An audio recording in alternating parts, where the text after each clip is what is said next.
আধ্যাত্মিকতার আরেক নাম বেনারস, আধুনিকতার অপর নাম বেনারস,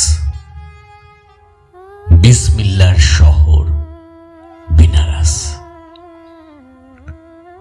মার্ক টুয়াইনের কথায়, Benares is older than history, older than tradition, older even than legend.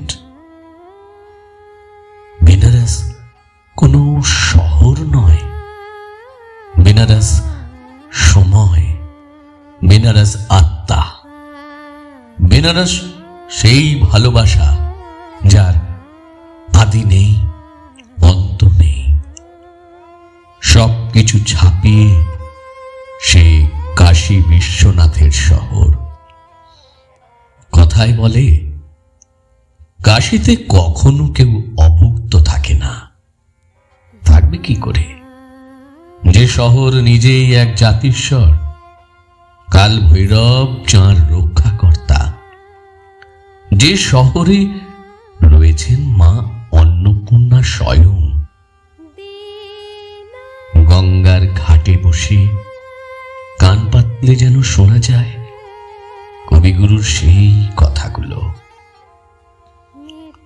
কতদিনকার কত কথা আমার এই সোপানে সোপানে অঙ্কিত হয়ে রয়েছে।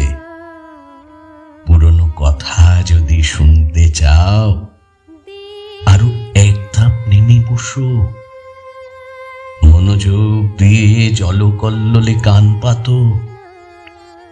বহু দিনকার কত বিস্তৃত কথা শুনতে পাবে। বাঙালির বেনারস মানেই জয় বাবা ফেলুনাথ, তুই জয় বাবা বিশ্বনাথ। ক্যামেরায় ছবি এঁকে যিনি বেনারসের অলিগলি চিনিয়েছেন, চিনিয়েছেন বেনারসের ঘাটগুলোকে, তিনি আমাদের সত্যজিৎ রায়। সত্যি শীতের আদরে কুয়াশার চাদর ঢাকা ঘাটের নৌকোগুলো যেন এক কাপ চায়ের উষ্ণতার অপেক্ষায়।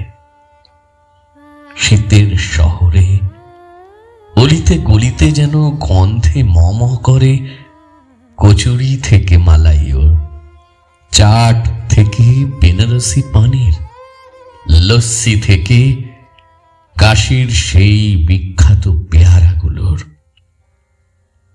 আর গঙ্গার ঘাটে বসে ফুল, ধূপ, ধুনো, ঘিয়ের গন্ধের সাথে অমৃত পথযাত্রীর শবদাহের গন্ধ যেন এক হয়ে বুঝিয়ে দেয়, এ দম্ভ, এ অহংকার, এই দেহ একদিন এভাবেই মিশবে বাতাসে, এভাবেই ভেসে যাবে জলে।